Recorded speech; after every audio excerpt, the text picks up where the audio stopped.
is a call for us not to become, quote, more spiritual, but to become more incarnational.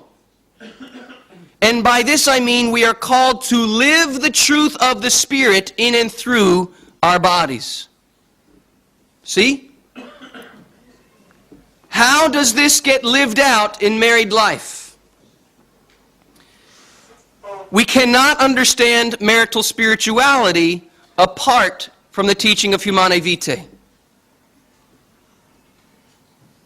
Who is the Holy Spirit? Who is that Spirit that spouses are called to open their bodies to? What do we say in the Creed about the Holy Spirit? We believe in the Holy Spirit, the Lord and giver of life.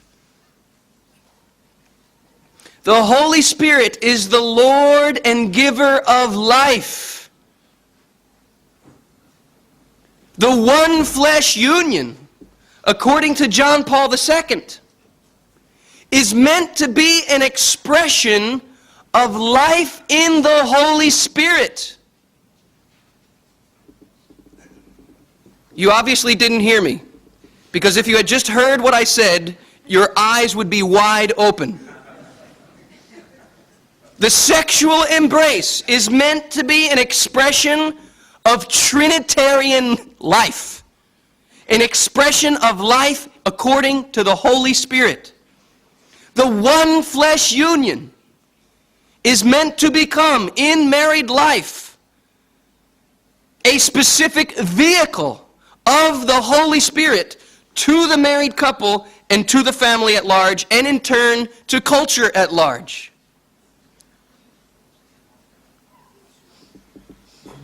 Contraception changes the reality altogether.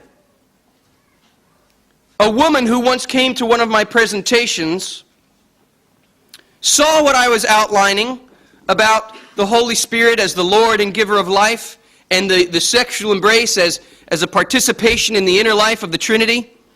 And she raised her hand and she asked me, what if I want to have sex with my husband, but we don't want the Holy Spirit there?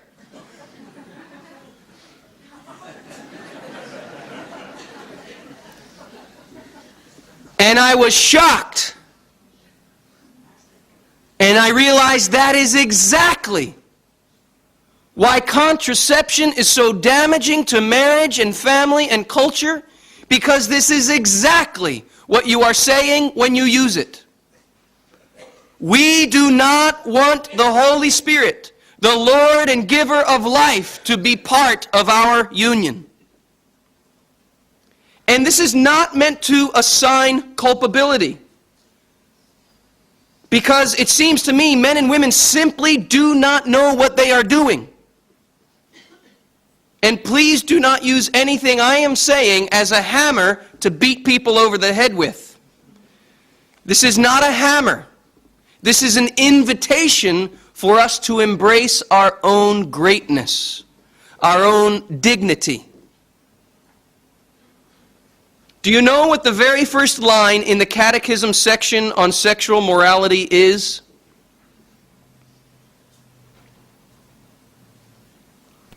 Actually, it's the beginning of the Catechism section on all of morality, of which sexual morality is a subset. Do you know what the very first line is? We might think it's something like this: follow all of these rules or you're going to hell.